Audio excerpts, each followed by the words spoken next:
할렐루야. 네, 하나님께서 이 말씀을 통하여 우리에게 은혜 주시기를 원합니다.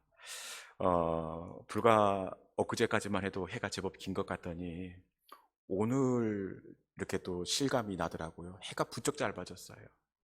그래서 수요 예배 나오는 게 쉽지가 않겠다 이런 생각이 들어지는데, 여러분, 어떤 분은 직장 생활 하시는 분은 직장에서 퇴근하자마자 밥 먹는 둥 마는 둥 옷도 못 벗고 신발 겨우 이렇게 갈아 신고 오신 분도 있을 테고, 또 어떤 분들은 남편 밥 차려주고 불이 나게 상 물리고 이렇게 예배 자리에 나오신 분도 있을 터인데, 여러분, 우리 하나님께서 여러분들의 그 모든 시간과 과정까지 다 알고 계시고 좋은 것으로 갚아주실 줄로 믿습니다.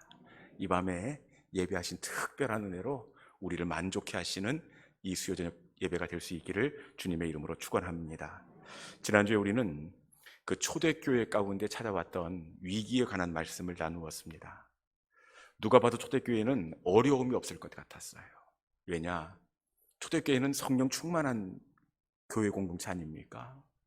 그리고 자기 것을 내 것이라고 인정하지 않고 내 물건을, 내 재산을 교회에 이렇게 환원해서 함께 생활하는 사랑의 공동체였습니다.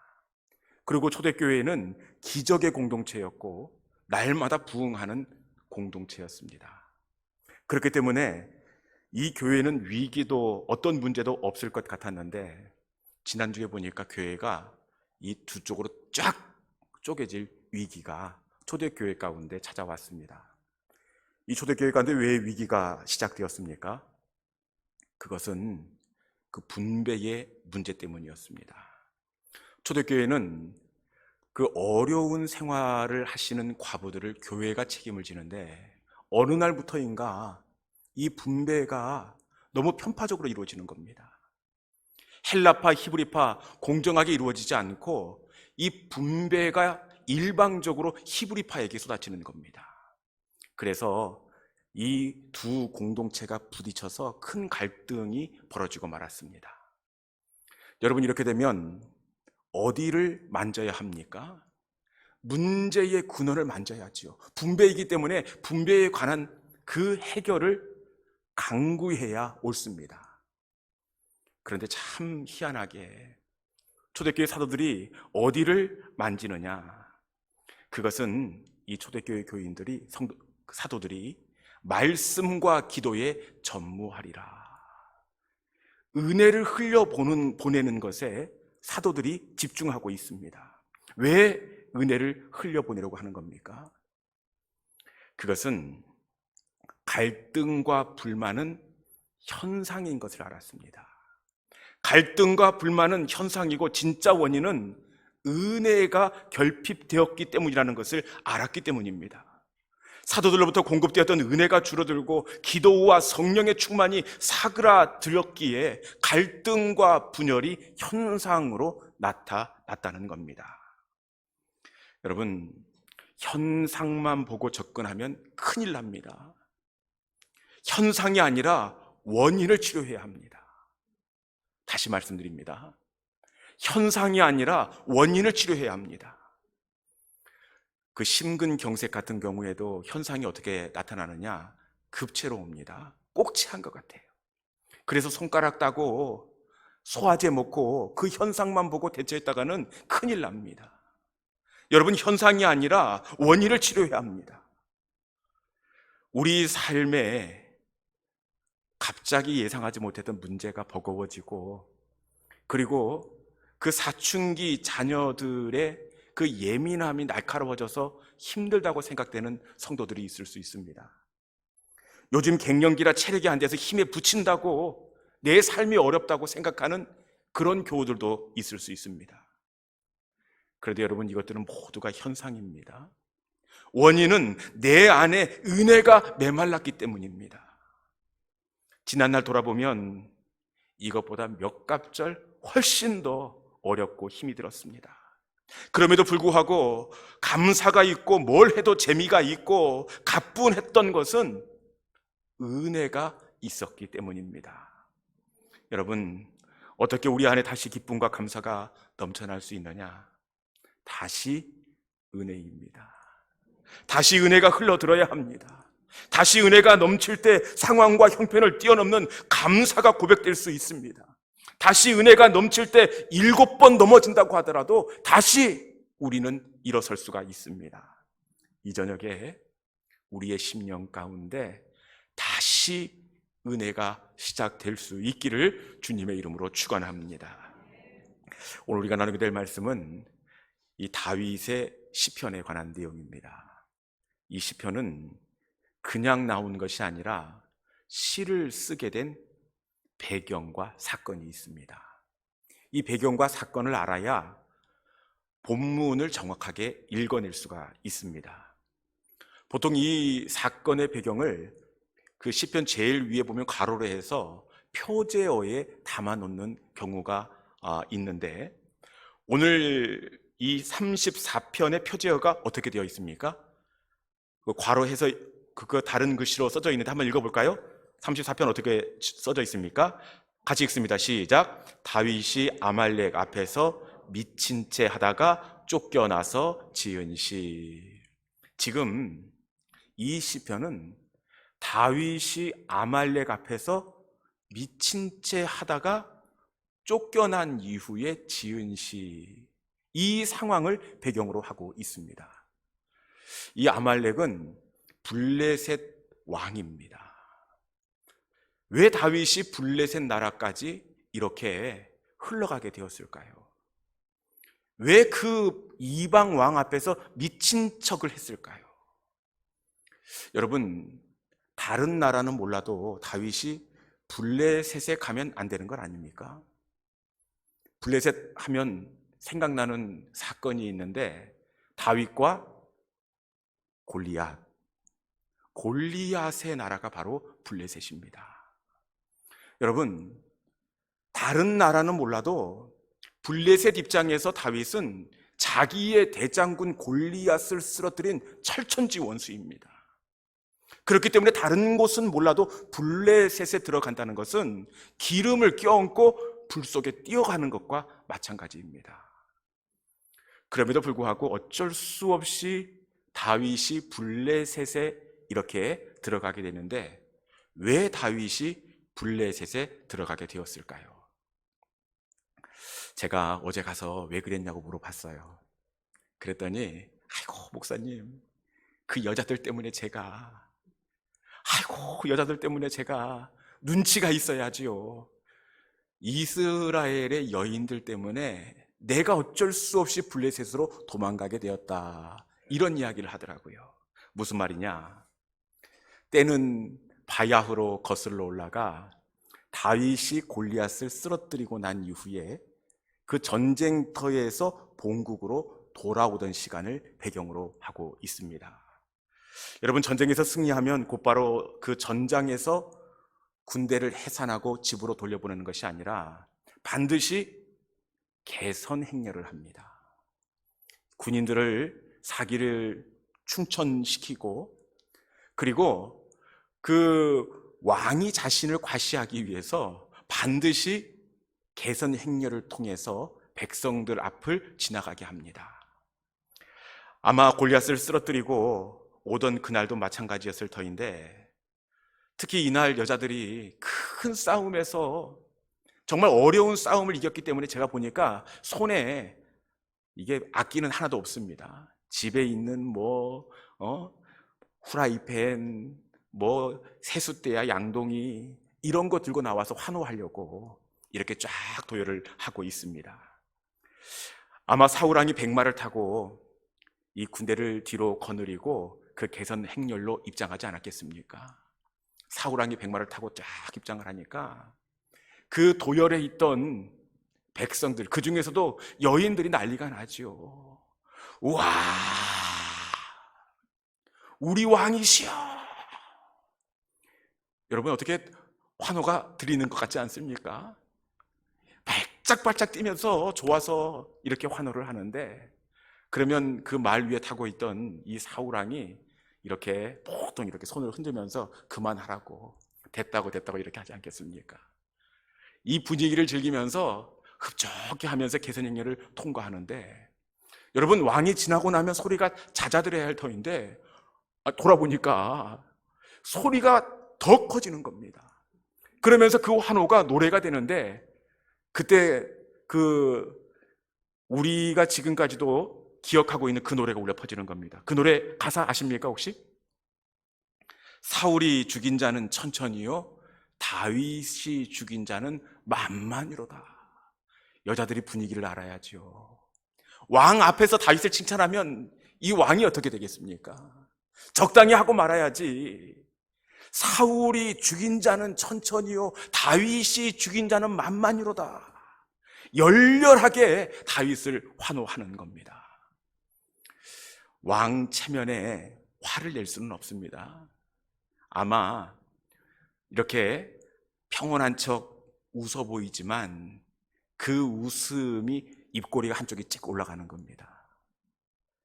뭔가 모를 그 마음의 불편한 것들이 사울 왕에게 있었던 겁니다.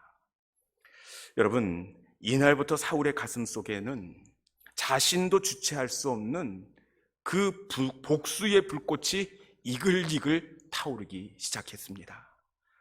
나는 천천, 다윗은 만만이라. 그래, 너희가 만만이라고 지켜세운 저 다윗이 어떻게 되는지 보자. 내가 똑똑히 보여주겠다. 그래서 그 다음 날부터 사울의 인생의 목표는 단 하나였습니다. 그것은 다윗의 인생을 회방하고 망가뜨리는 것이었습니다. 다윗이 이쪽으로 가면 이쪽으로 따라붙고, 저쪽으로 가면 저쪽으로 따라붙고, 여러분, 지구 끝까지라도 따라붙어 다윗의 목숨을 끊어놓을 기세입니다. 그러니 이 이스라엘에서는 더 이상 숨을 곳이 없습니다. 이럴 때에는 어떻게 해야 되는 겁니까? 이스라엘 나라를 떠야죠. 다윗이 절대로 쫓아올 수 없는 곳, 그곳이 어디겠습니까? 블레셋 나라입니다.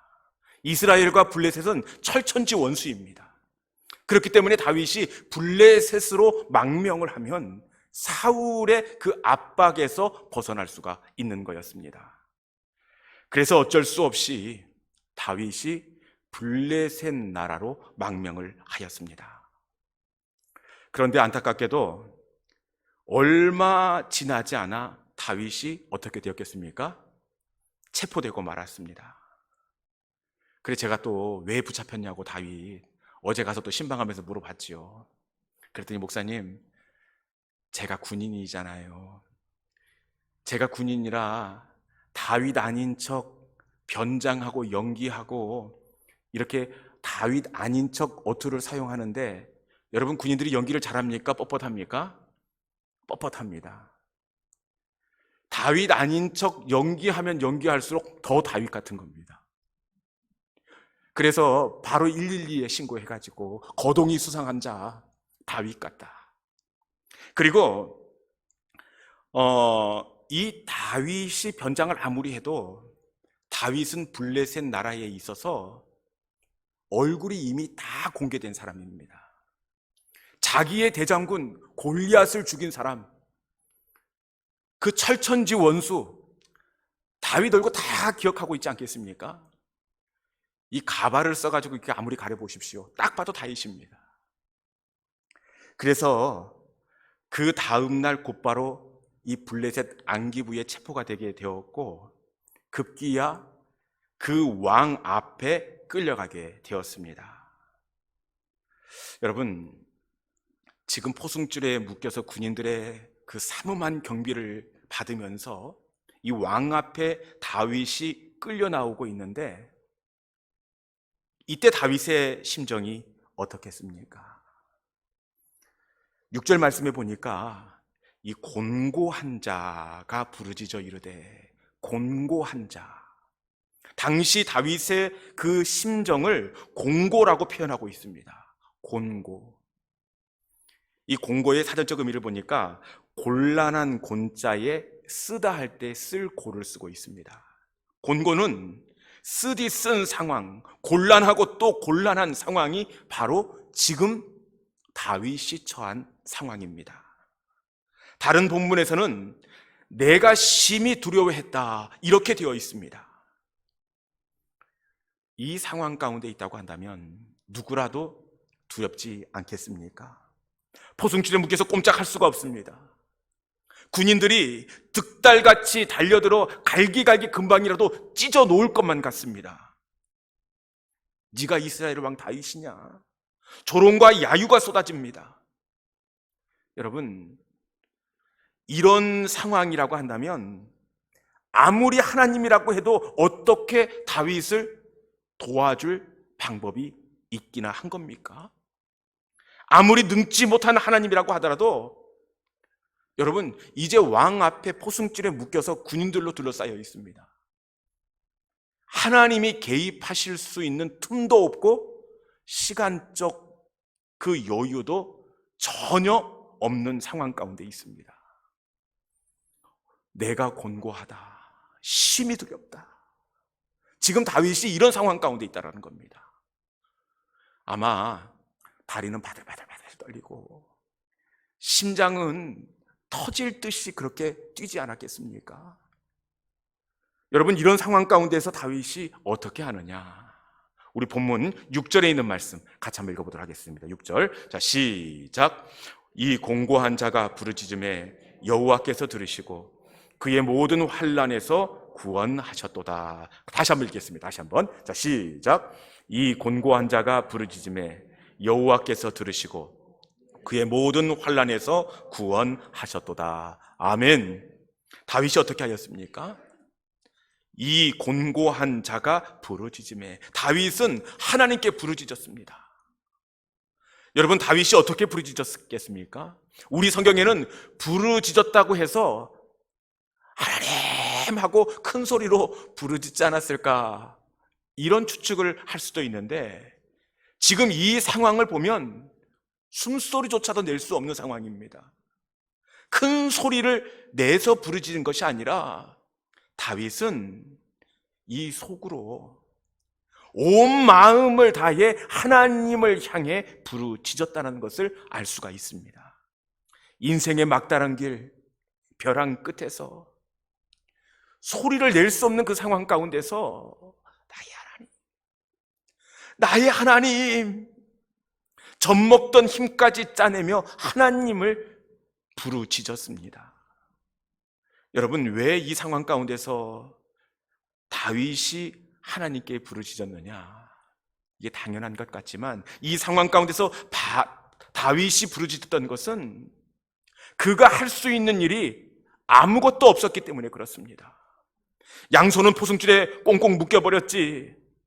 그리고 적군들이 사방으로 둘러 진치고 있지.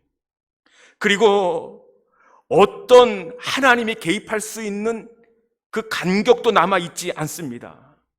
그 어떤 기대도 가능성도 남아있지 않기에 다윗은 오직 하나님만을 부를 수밖에 없었습니다.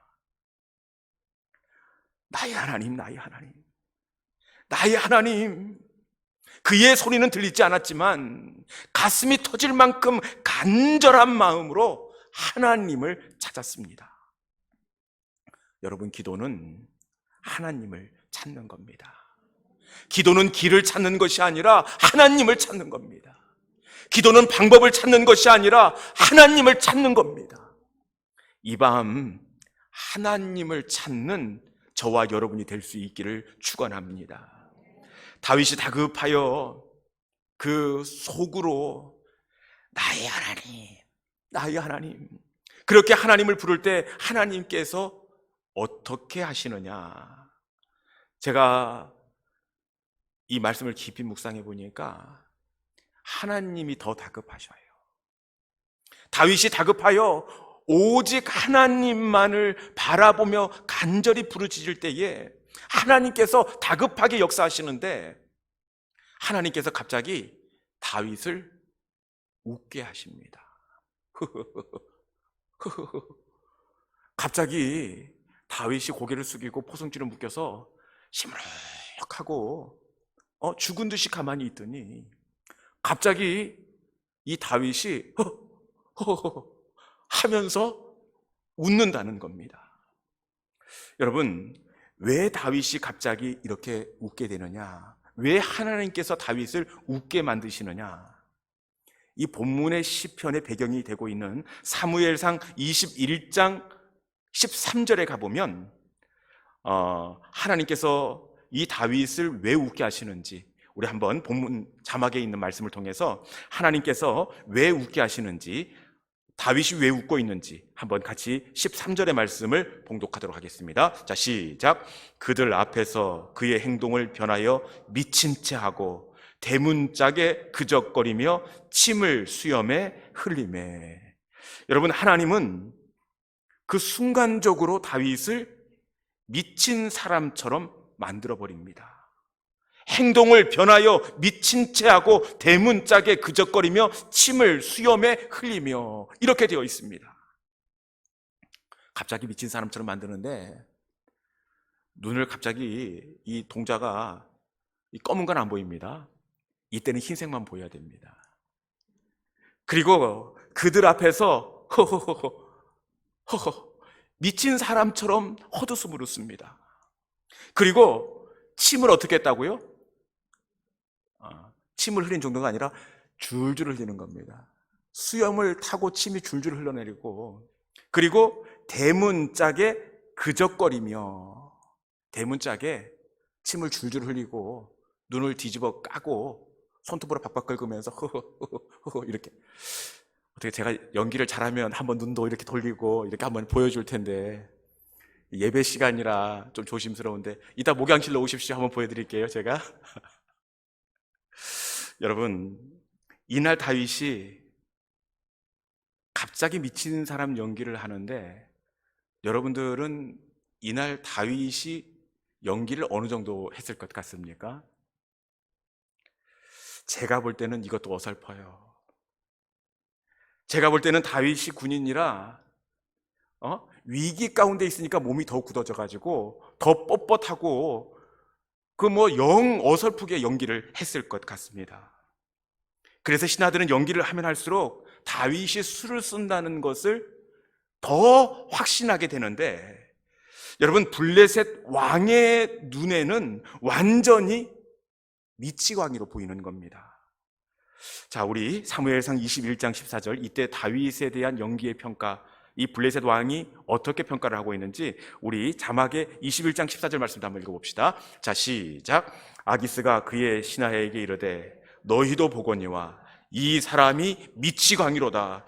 어찌하여 그를 내게로 데려왔느냐. 아멘. 모두의 눈에는 다윗으로 보여집니다. 다윗이 수를 쓰는 것처럼 보여지는데, 오직 블레셋 왕의 눈에는 미치광이로 보여진다는 겁니다. 눈이 있으면 좀 봐라. 이 사람이 어떻게 다윗이냐. 왕이 화가 나가지고 막 노발대발하는 거예요. 여러분, 왜 다윗의 연기가 어설펐는데도 불구하고 블레셋 왕의 눈에는 다윗이 아니라 미치광이로 보였을까요? 왜 그랬을까요? 이 성경 주석가들의 견해에 따르면 당시 블레셋 왕의 아들이 있었는데, 그 아들 중에 한 명이 정신이 온전하지 못한 아들이 있는 걸로 그렇게 해석을 하고 있습니다. 우리가 봉독했던 사무엘상 21장 14절 다음에 15절 말씀에 보면, 내 집에 미치광이가 없어서 또 하나를 데려왔느냐, 그 대목이 있습니다. 내 집에 미치광이가 없어서 부족해서 또 데리고 왔느냐, 이 말씀을 통해서 이 블레셋 왕의 그 자식 중에 한 사람이 이 정신이 온전하지 못했다, 이렇게 성경 주석학자들은 풀어놓고 있습니다. 그래서 이 블레셋 왕은 정신이 온전하지 못한 사람만 보면 노이로제가 걸리는 겁니다. 그래 다윗 왕을 딱 보는데 딱 보자마자 싫어지는 겁니다. 그래서 보자마자 화가 머리 끝까지 나가지고 당장 내쫓으라. 미치광이가 부족해서 또 데리고 왔느냐. 당장 내쫓으라. 그러면 신하들은 아니 임금님 저놈이 지금 연기를 하는 겁니다. 다시 한번 이놈들 당장 내쫓으라. 안 되겠다. 지금 내 눈앞에서 지금 내쫓으라. 왕명이다. 이렇게 하면 끝나는 겁니다. 여러분, 그래 이날 다윗이 아무도 예상하지 못했던 기가 막힌 방법을 통해서 죽을 수밖에 없었던 그 위험에서 벗어나게 되었습니다. 여러분, 다윗이 부르짖을 때 하나님은 다윗에게 순발력을 주셨습니다. 다윗이 부르짖을 때에 지혜를 주셨습니다. 다윗이 부르짖을 때에 가장 굳게 막혀있는 그곳, 가장 위험한 그곳, 가능성이 가장 없던 그곳 어디입니까? 블레셋 왕입니다. 블레셋 왕을 통해 다윗이 위기를 받아 벗어날 수 있는 통로를 열어주셨습니다. 여러분, 하나님의 생각은 우리의 생각보다 높습니다. 하나님의 길은 우리의 길보다 높습니다. 하나님은 바다의 길을 내시고 바위를 터뜨려 샘물을 내시는 분이 하나님입니다. 하나님의 수는 항상 우리의 생각 너머에 계십니다. 혹시 우리 중에 다윗과 같이 도저히 앞이 보이지 않는, 정말 인생의 마지막에 선 것 같은 궁지에 몰려있는 성도가 있습니까? 여러분, 다윗의 지혜가 되어주시고 다윗의 길이 되어주시고 가장 굳게 닫힌 그곳을 열고 통로를 내어주신 그 하나님을 기억하는 우리 믿음의 권속들이 될 수 있기를 축원합니다. 이제 말씀을 정리하겠습니다. 오늘 본문은 다윗의 인생 가운데 가장 위험한 위기의 순간이었습니다. 그때만 놓고 보면 어떤 방법도 하나님이 개입할 수 있는 찰나의 시간조차도 남아있지 않습니다. 다윗이 숨소리조차도 낼 수 없는 시간. 여러분, 그럼에도 불구하고 다윗이 어떻게 했습니까? 이 공고한 자가 부르짖음에, 공고한 시간에 부르짖었습니다. 나의 하나님, 나의 하나님. 소리는 들리지 않았지만 가슴이 터질 듯한 간절한 마음으로 하나님을 찾고 하나님을 부르짖었습니다. 그때 하나님은 문을 열어주십니다. 어떤 문? 블레셋 왕의 문. 가장 두꺼운 문입니다. 가장 굳게 닫힌 문입니다. 그곳이 탈출구가 될 줄 누가 알았습니까? 여러분, 부르짖을 때 그 상황이 벗어지게 되었습니다. 오히려 그 어려움의 순간이 시편 34편이라는 가장 깊은 감사가 담겨있는 노래가 되게 해주셨습니다. 그 위험이 변하여 가장 깊은 감사가 되게 해주셨습니다. 이제 말씀을 마칠 텐데 34편 10절에 있는 말씀 한번 같이 한번 읽어보고 오늘 말씀을 정리하도록 하겠습니다. 같이 읽습니다. 자, 시작. 젊은 사자는 궁핍하여 줄지라도 여호와를 찾는 자는 모든 좋은 것에 부족함이 없으리로다. 아멘. 저는 이 말씀을 참 좋아합니다.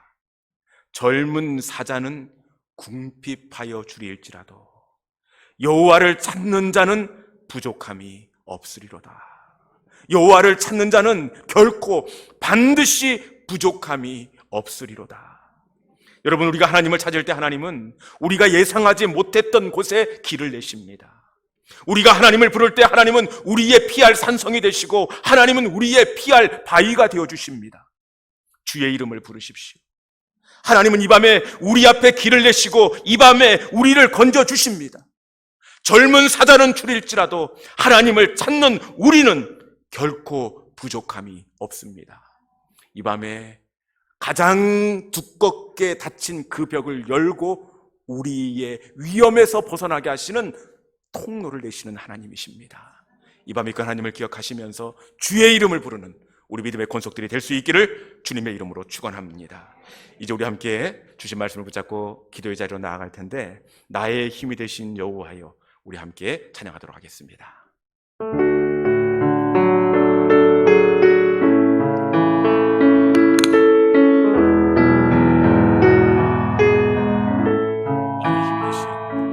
나의 힘이 되신 여호와여,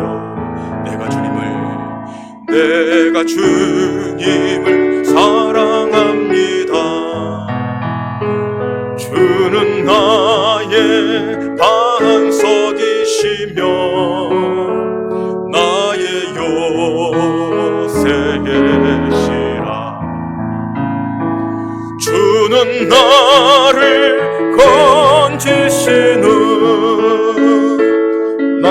나의 주 나의 하나님 나의 피할 바위시여 나의 방패시라 나의 하나님 나의 하나님 나의 하나님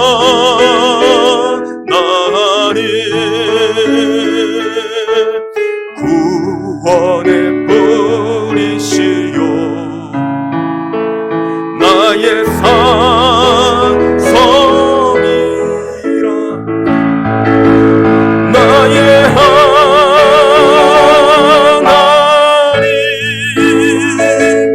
나의 하나님